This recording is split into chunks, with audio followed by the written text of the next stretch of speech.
All right, hi guys. I'm live here. I'm Ed, and this is Sparked Innovations. This is our live and Sparky show.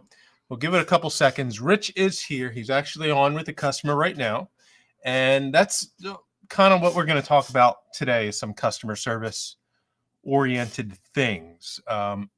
So we do appreciate your feedback. Before we get on with the show, if you are coming in early, let's see at the 30-second mark, feel free to leave a story if you want about a good or bad customer service experience that you've had, or your ideas on good customer service. We are going to have a prize, a giveaway. It's a gift certificate here. And we'll get into that a little bit in the middle of the show. So another giveaway for the week. So again, I am Ed from Spark Innovations. Our page is our website, sparkinnovations.com. We make car audio, electronic stuff. We're on Facebook and YouTube right now at Spark Innovations on both. Please like our pages, and especially for our giveaway stuff, that's one of the requirements is to like at least our Facebook page, because this is going to be more Facebook-oriented contest or giveaway, whatever you want to call it here.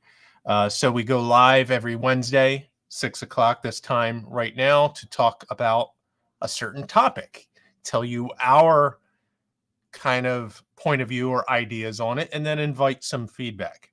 And then on Friday, we have more of an open, random thing that goes on. Same time, 6 p.m. Eastern, that we go live, and we may continue some of this discussion over on the Friday. We do a half-hour show, so feel free to hang out for that half hour.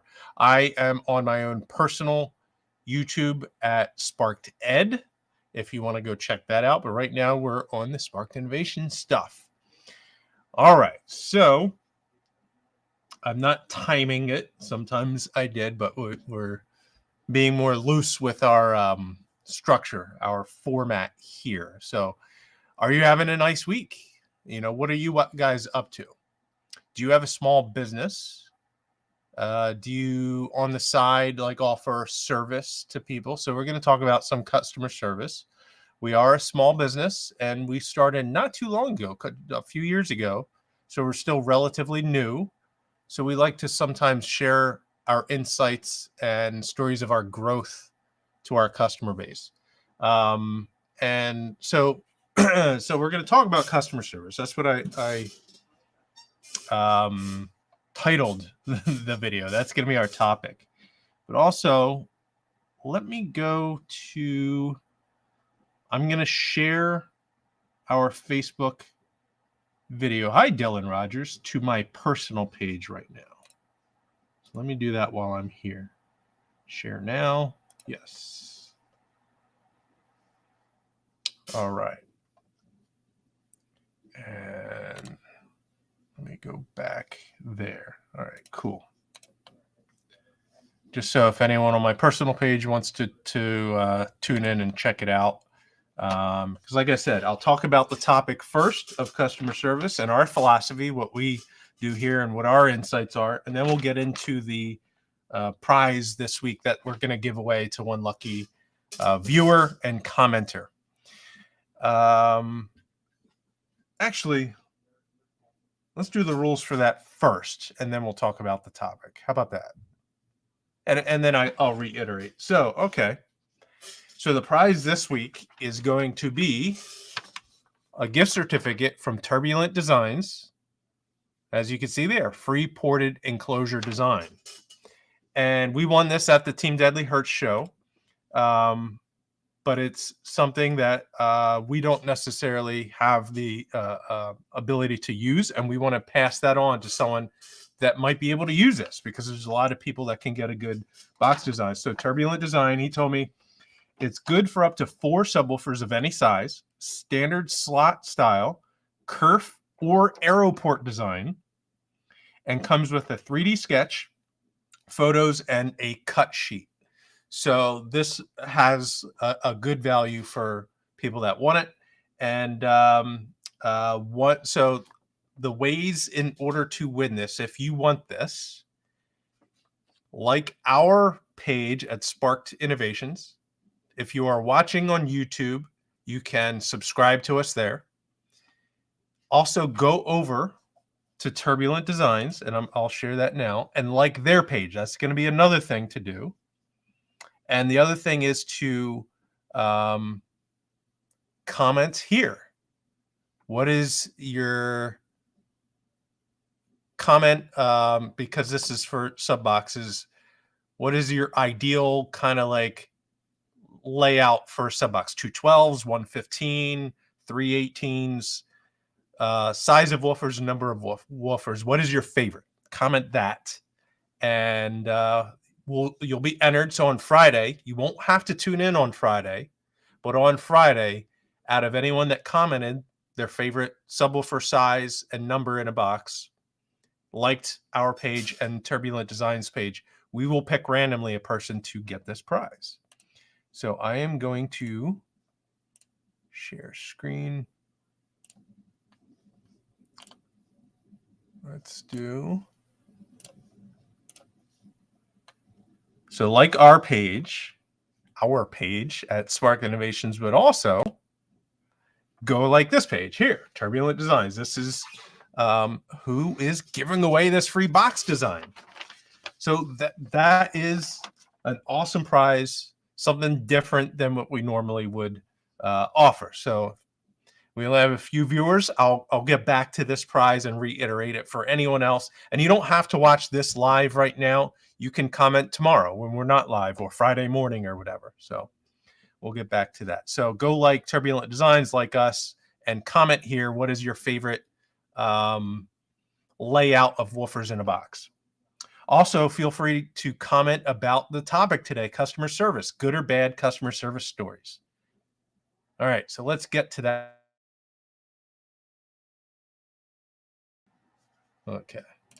I don't know why that did what it did there. So we got Byron, service with a smile is hugely short, is hugely short across the country in 80% of the places that I go to. And you're a truck driver from what I remember. So maybe the people that work loading docks are grumpy. I don't know. Or places you go into, I guess. Maybe has the world changed between say 2019 and now, or 2016 and now, or whenever? Has smiles gone away, or diminished over the years gradually? Scott Dilbeck. Ed, what's up, man?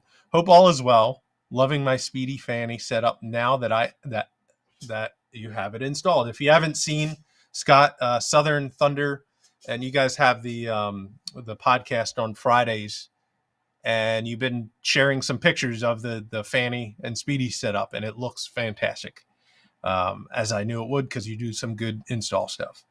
Dylan Rogers has a story about customer service, and commented about the woofer. Favorite layout is 4/8 for a truck. Some 8-inch builds are getting nice nowadays. Robert Earl Jones Jr., what's going on? All right, so Dylan says, I had a great customer service experience from you, all is from us. Hey, that's awesome. Ordered a voltmeter with USB ports and got shipped out a standard voltmeter. I called and spoke with someone. I don't believe it was Rich. It should have been Rich. He usually is the one answering the phone. And informed them about receiving the incorrect item and asked if I need to send the one I received back. And they told me to keep it and had the correct item shipped out the next day. Well, see, that's the thing. No one's perfect. No company is perfect. It's how you handle issues that come up. Not that you have issues or not, because there's bound to be mistakes here. And we have a shipping person, and maybe the package was wrong and they read it wrong, or the label got put on the who knows. The point is, take care of it. And there's terms: fall on your sword or eat it. And what it would have cost to ship back the meter and the cost of the meter itself, it seemed more worth it to say, this guy's going to end up having 2 meters, one on us. So what? At least it gets taken care of. He doesn't have to wait any longer than he already did. So it's good. It's taken care of. So we appreciate you understanding the mix up and being patient with that. Been driving since 2018, and boy, oh boy, folks out here look miserable. Before that, I was a soldier for 20 years, so I was a little spoiled. I don't know if spoiled is the right word for soldier. That's hard work too, but um, maybe a little more disciplined with the people you deal with, I guess, as a soldier. So, Randy Kessel, hey, hey, hey. So, all right, on to service with a smile, right? Part of it, I believe, it's different if it's retail or something like we do here, because this is a business Rich and I chose. And even though there's a lot of stress with running something like this, we chose it. We want to be here a lot. We're not just in it. Actually, I don't get a paycheck. Either of us do right now. So it's not about that. It's about following our dreams. So yeah, there can be instances where we have a headache situation popping up, and it's hard to deal with. But in the end of the day, or the end of the issue, we're still doing what we want. And the smile, even if it's not on the face at the moment because we're thinking and dealing with the stress, it's in there, right? So it can come out more.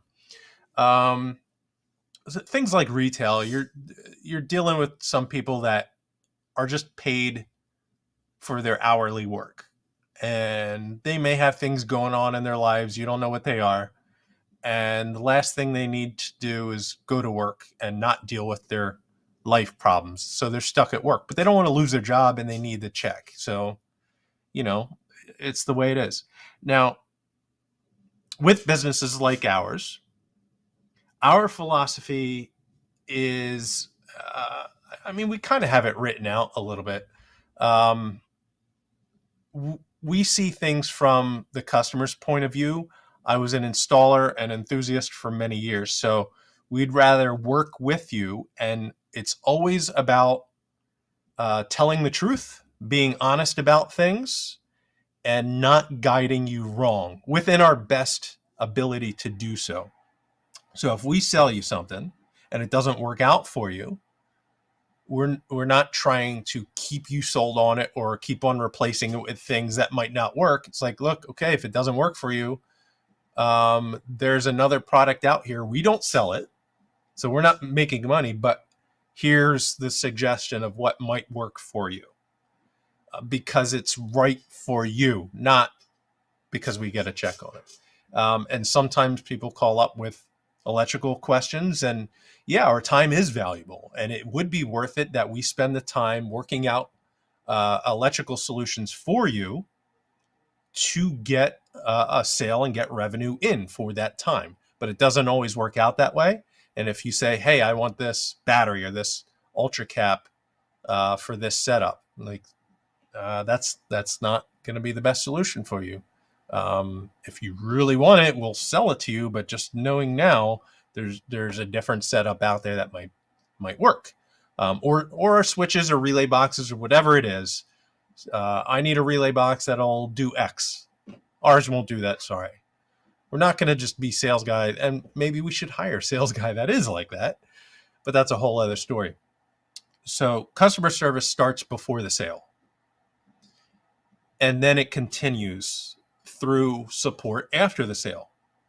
If you call up with questions, I just got this and I don't know how to install it. It could be something simple like our voltmeter. Do I have one here? Some of our voltmeters are 2-wire. You just got positive and negative. And we're not all installers. Not everyone is a tinkerer. So some people have questions of how to hook that up, how to mount it, what to do with it. Instead of talking down on the person or feeling like they're dumb because they don't know it, we know that not everyone is into this stuff. That's why they're buying it from people and maybe hiring an installer and all these types of things, right? So we work with them and educate. So that's the other part of our philosophy, is to educate properly. We're not always the best at it, but we try our best to help give you the knowledge necessary to get the most out of that product or service that you got, if that makes sense. So there's a little bit of our kind of point of view. If you have a shipping problem, a problem with the product will help you get the best out of it and be happy. When I worked at Circuit City as an installer, and if I had to cover the sales floor, I wouldn't make sales because, I would almost talk people out of buying the expensive stuff, saying, no, you don't need that. And the sales manager, what are you doing? You got to do blah, blah, blah. Like, well, hey, I'm worried about their buyer remorse. So, but that's me. All right, let's go to the comments a little bit. So, and speaking of all that, if you do have a question about our products or about what we can offer for you, feel free in the comments here. Timothy Perkins, can the Speedy be used as an alternator voltage regulator since it serves as a PWM? Okay, here's the other thing that ties into customer service. Don't be afraid. I hate in some sales circles you hear, you always got to say yes and do it and step up. No, sometimes the answer is, I don't know. I got to figure it out. So I will say, I do not know, because I do not know the requirements needed for voltage regulators. It depends on the alternator, but I have not messed with that to know that it would work or not. So I would, erring on the side of caution, I would say no right now. I don't have a setup to be able to test that. I could ask, I guess, talk to MechMan about it, or if someone out there is willing to test it, we could work on that. But as of right now, I would say no, unfortunately. If so, and I would say no, because that's not something we thought about for that. But if it does work, that would open up new uses for an existing product. So that would be cool. Great words on ownership. Thank you, Scott. Spark customer service is 5-star. Hey, out of 10, right? No, I'm kidding. We appreciate it. I have a hard time talking to people, and I have social anxiety and phone anxiety as part of that. So if a customer has an issue and wants to call in, I know people are like that, will say, I don't want to email. I feel more comfortable talking to someone. I'm like, don't call. But that's why we have Rich, and he's on the phone right now. That's why he's not here next to me. He's on the phone there talking to someone, which if it was me and the phone rang, I'd be like, I'm about to go live. I'm not talking to this person, right? But that's why you also need a team of people. So you all work in the space you're more specialized for, and it makes them for a more well-rounded team. Both of us are nice and honest. So on that side, if you get me in customer service, I'm going to be honest and nice, but I'm less likely to want to talk on the phone, I guess. Randy asked, RBX 4CH, do I still need an external relay for LED lights on the outside of my Tahoe? Well, you don't need another relay. You can use a channel of the RBX 4CH to do that. In fact, that's what I do in my HHR. My LED lights are on different channels and on the relay box. That's the way I have it set up. Sneaky. Still on the phone? I just got home. Okay. So we were just talking bad things about you. Randy said, worst customer service ever from Rich, but not from Ed, because Ed is amazing. No, I'm kidding. You're kidding. You better. I don't even have to wonder if you're kidding. I know you're kidding. All right. So here's Rich. Hi.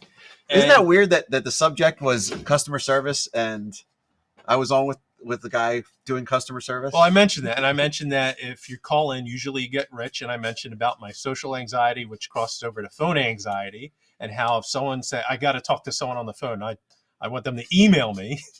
But that's why we work as a team, because you put people where their special traits and skills more help out. The right people in the right seats is what they call it in the corporate world. Right, exactly. So I did talk about the contest. Okay. I'll go back. I'll mention this again, then we can go back to customer service. So if you are just joining in, the prize this week as a giveaway is a design for a ported enclosure from Turbulent Designs. And so that it includes, it can be for up to any size subwoofers, up to 4 subwoofers, and any kind of slot port, arrow port, or kerf port. And it'll give you a 3D model 3D pictures, and a cut sheet for this. So the rules are like our page or subscribe on YouTube. If you're on Facebook, like the page. Also, go over to Turbulent Designs page, which I did share this. I'll do this again. Okay. Share this. So like our page and like this page. That page. Turbulent Designs. Turbulent Designs. Good guy over there. Does some good designs and good work. If you want more than just a he design, does Turbulent Designs. and does more than just the designs if you want an actual enclosure. Wow, they're so pretty. like our page, like that page, and comment here. What is your favorite size woofer and layout? Like how many of what size woofers are your favorite in a box? Mine are 12s. I like 612s. That was like my first big box when I was 16. So that's my favorite. You can get a mix of SPL and sound quality with a 12. It's small enough where you can get that accuracy maintained, but it's big enough that it can move some air. Yeah. And they're nice. So wait, scroll up. I want to see some okay, people's. let me finish. Oh well, on sorry, Edward. Finish on the rules. So that's it. So if you are watching here tomorrow, you don't have to be watching now, but follow those rules. Like both pages and comment what is your favorite size subwoofer and layout in a box. Don't tell people what to do. But you don't have to be here Friday to claim the prize. Right. But that's when we will announce it. We're changing those rules so that, because some of you guys either had, conflict of schedules or you had technical issues and you couldn't be here on Friday. So we won't hold you to it. Yeah. We'd like you to show up on Friday, but if you can't, that's totally fine. And you can watch this on Friday morning and chime in and like the pages and still win because this video is going to be up. So you can watch this later and do the same thing. Yep. So that's that. Scroll All up. right. I want to see comments. I want to see what everybody's writing. Not much. Oh, geez. Well, yeah, there is. You can pass whatever you want. I already read through these. Okay. Yeah, speeding is. Do you get to that one? Yes. Okay. Keep going. Do you need an external or anything? Yes. Talk. Yes, about that. Yep. Okay. You get that one? Use 2 channels on RBX and use the spark switch panel to turn them on. Yeah, for his fannies and speed. You're welcome for the shirt, Mark. I like that you like it. Sir, thing you're answer me on a Saturday. I've gotten that comment before. People are surprised that they call on a Saturday or Sunday and they get me sometimes at 11 o'clock at night. They're expecting to leave a message, but they call and they actually get a human being, and it's always me. Human being? Human being. That's right. But if you want to share it, so I gave a little bit of our kind of philosophy and idea about customer service and a little bit about what we do in background. If you want to share in your own words, and if it doesn't match what I said, we got a problem. Well, no, it may not match completely. Well, no, but the baseline. Yeah. So for me, I'm impatient. I've got ADHD. I didn't know that growing up, but I know it now, and it explains a lot of my my tendencies, my just natural behavior, my natural tendencies. So I've lived my entire life wanting things faster, right? And that not necessarily has always been a bad thing. It's allowed me to be successful in this business, growing it with Ed. Not letting the grass grow under your feet, so to speak. So I feel the customer's pain when something hasn't gone out yet, or the label's been created, but it hasn't shipped, or it's in transit and it's stuck at a distribution center, or I'm calling on a Saturday because I've got an issue. I need an answer and no one's available. Or I sent a message in and it's been 25 seconds and that person hasn't replied yet. I know those feelings and I can empathize with those people. And what I do is I guess I sort of use the energy that is coming from them, because we all kind of like look at the world through our own eyes, right? So I'm able to feel what they're feeling, and I take that as motivation, that emotion. I take that and I go, oh shit, I got to get back to them real quick, that kind of thing. And the time elapses as seconds go by. I literally feel like I'm failing them. I got to get back to them.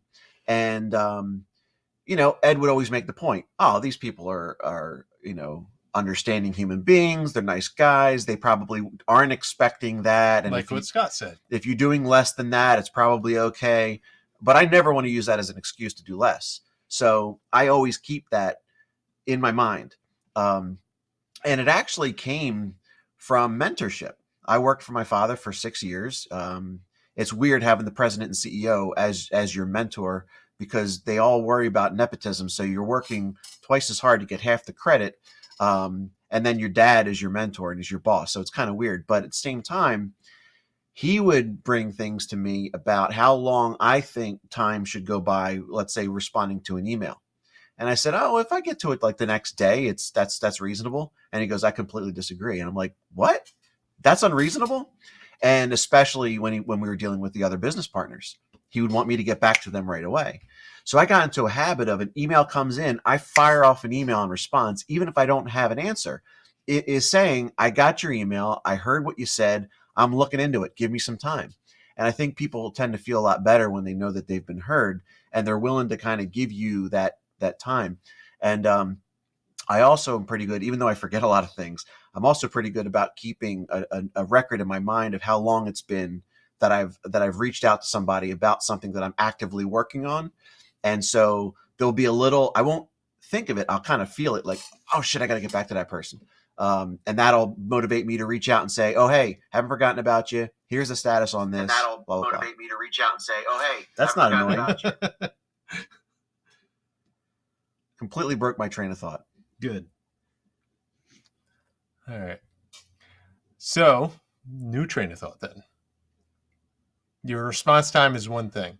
So, how about when a customer has an issue? Like someone mentioned they got the wrong voltmeter, and we said, keep it. We're sending you a new one the next day. Mm-hmm. So that is more, I mentioned, that's us kind of valuing that the customer gets handled properly over the value of the product and the shipping cost and stuff like that. Well, yeah, I sort of look at it as I try to assign, and this is because I'm the president, and it's not because I want to do this, but it's been drilled into me by my mentors, is to try to assign a dollar amount to each action that I make when it comes to a make good, right? So I look at the value of the switch. I look at the person's inconvenience and how much they've been inconvenienced. Are we talking about just the wrong voltmeter, or delay in shipping, or whatever? And I kind of judge from there, and then go like maybe 20% above that. I try to overdo it, and as much as possible, if it's feasible, I like to do things that are unexpected. So I like to go higher above what they would have expected as reasonable. And that sort of gives you this like, oh, wow, like it's only a voltmeter. It's not that big of a deal. And I'm like, you're worth it. You're our customer. We really appreciate you. And that's the truth. That's not just words. You know what I mean? Like we know where we are because of you guys, and we will continue to be where we are because of you guys.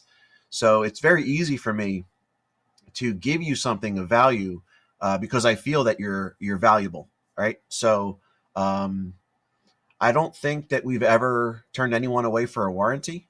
If I've ever had an issue, even if they're technically over what our written warranty is, and even if we've had a suspicion that they've used the product incorrectly, and there's something in the manual that says do not do X, Y, and Z, we still covered it. Yeah. It's less about hey, we're not going to give you something for free. You've got to prove to us that it wasn't you. We see that we don't have a huge marketing budget, right?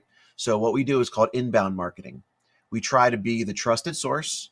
We try to be the welcoming professionals that, whether or not you buy something from us, we're going to be the presenter of good information and helpfulness and all that stuff. And then when the time finally does come to make a choice on buying something, the feeling of, you know what, those are good guys, or I get a good feeling from Spark Innovations when I think of the company or I think of the brand name. That's inbound marketing, and that's how that works. Now, it's a much longer sales cycle, and it's not immediate gratification. So it does take some discipline. But it's and like turbo lag. When Yeah. it ramps up, it can really ramp up. and hopefully we're going to ramp up soon. Yeah. Well, for me, that kind of was secondary, where being honest with the customer and helping them to get taken care of really was meant to make. I shared a bit about me at Circuit City and how me as an installer, I would come out and almost talk people out of the bigger sales Right. because you don't need that.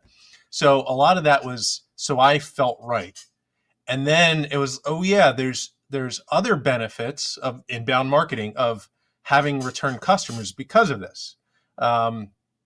And with that, we just continue to do it because it's right, and it does seem to help the company thrive and be of that feeling of that family friendly type nerdy company that we want. It has the feel of a company that we want. And so how to transition to the point I have in my head, it's we do that just because it makes everything fall into place of feeling right for the company, and not that now we go out and say, hey, we have the greatest customer service in the world, because I don't think we ever say that. No, I don't think we've ever made that claim. It's I don't think anybody that says that has that. Yeah. You know what I mean? It's like, just do it. We just do it. Yeah. And that's something that's usually assigned to you by people that you help. That's what I wanted to get to. So if we continue doing that and we get feedback that says, hey, you guys did great, I appreciate this. Okay, good. Or if the feedback comes back saying something constructive, some constructive criticism, then that's a way for us to improve. And we look at that and go, okay, we're not that good here. Let's kind of fix that or look at it a different way. So there's always room for improvement, and we never think we're on top, so that we're always trying to do the right thing and get better and better and better. And if the customer base out there leaves reviews and comments here and there and says that we're the best or they're good, then that's great. That's for them to assign to us, not for us to claim ourselves. If that makes sense. Yeah. So just to interpret that in my own experience, again, this was another thing that was brought up, through my mentors. Pat Beavers used to always say to me, get caught doing a good thing. Don't tout, don't show everybody what you're doing. Don't make a big fanfare about it. Just do the right thing consistently. And then when you get caught doing a good thing, it's like, it matters so much more. It's so much more believable. You have so much more credibility because you're kind of coming in through the back door. You're not sitting there saying, hey, look at me. Look at this great thing I just did. You're just doing the right thing because it's the right thing to do. And then when someone sees that and they point it out to their friend, like, hey, you know what, that look at how awesome that is. That's that matters so much more than going around saying, hey, look at me. Right. So it's a style thing. And that just so happens to gel with how Ed and I operate. We couldn't be phony if we tried. So this just Your so happens. Piece could be. Yeah. Just so happens to work for us. And I honestly like it better. I just think being humble is again more towards our personalities and just how we are naturally. More genuine. Yeah. So it's almost uncomfortable to tout and say, hey, look at me. Right. But yeah, if that helps make any sense, that's what I was always taught. And this guy, Pat Beavers, he was my father's partner. They would always talk about the guys in the industry that were the ones saying, hey, look at me. We're the best. We're the best. We're the best. We're the best. They had no problem saying that. And my father's company was just kind of like quietly sitting in the back, like, okay, go ahead. Say you're the best. It's fine. We're just going to keep on trucking. We're going to do what we do really well. And they ended up being the biggest in the industry in that geographic sector that they were in. And that other company was never able to get a leg up. Because they said it, but never did it. Yeah. And maybe you stop. I don't know. Once you think you're there, maybe you stop or you don't try as hard, or that's why we always got to do better. Yeah. I don't know. I don't know. That's a question. I really don't know. Closing remark here. Do you have word of mouth advertising? I'll read it. Okay. Nathan Potter says, because it's cheaper to have word of mouth advertising than spending for it. And word of mouth advertising actually goes to people who will spend money on your services. And doing right by customers makes word of mouth advertising possible. Yeah, it goes in line with that. But I guess a point that I gather from that is more targeted, where it goes to not just spreading it out to the whole world, like a review that just gets seen by people that might not buy your stuff. He's saying the word of mouth. Someone says, I'm thinking of buying a relay box. And someone said, well, Spark Innovations, talk to those guys. They'll hook you up. They get you done right. It's someone that's more in the market to buy that item. Well, yeah, we were talking about people that we admire. Jacob Fuller's one of them. To see what he's done with Sundown just through word of mouth, pretty much. I mean, they don't do heavy promotion. It's more, this is good stuff. It speaks for itself. And Jake's a low key kind of guy. He doesn't go out touting that he's the best. The work speaks for itself, and it's very effective. And I think that's a good example. Yeah. Actions speak more louder than, yeah, they do. Right, Mark. Yeah. You don't need to say it. Your customers will for you. And again, it makes us feel uncomfortable to do it anyway. So I'm glad that that's a thing. Otherwise, we probably wouldn't be able to do it very well. Yeah. My 10-second elevator pitch is, do you really need this? Well, get it if you want. We have it. I mean, but there's other stuff out there that's like it. Right. That's probably less expensive. This is a new invention that nothing else is like it, but it's kind of a luxury item. It depends on how much you're willing. You might not want to spend that much on it. I don't know. I wouldn't. Yeah, we need to hire an aggressive salesman that would work for maybe just peanuts. Yeah, if you know anyone and they're in our area, let us know. Yay. But yeah, we'll wrap it up now. Again, look back in the video if you're just joining us, and you can see a way to win a free ported enclosure design. Join us again on Friday. Spark Innovations on YouTube, Spark Innovations on Facebook. Check out Turbulent Designs. And that's it for now. We'll be back Friday, 6 p.m. Eastern. Friday, 6 p.m. EST. And Cal needs fannies. Message Rich, or just buy from the site if you want. But if you want... what is the lead times? Someone asked about that. Lead times, we got some in the works right now that we have the parts to make. Are they going out to anybody yet? No, more than what we have to fill. So they can be as early as tomorrow, depending on. Let's say a week. Let's say a week. Yeah. So if we'll have them on the shelf at least Friday night. Yes, a week. Give yourself a week, just in case. Yeah. But thank you, Mark. Thank you, Cal. Thank you, Nathan Potter, and everyone else that chimed in and viewed. Catch you next time. Thank you.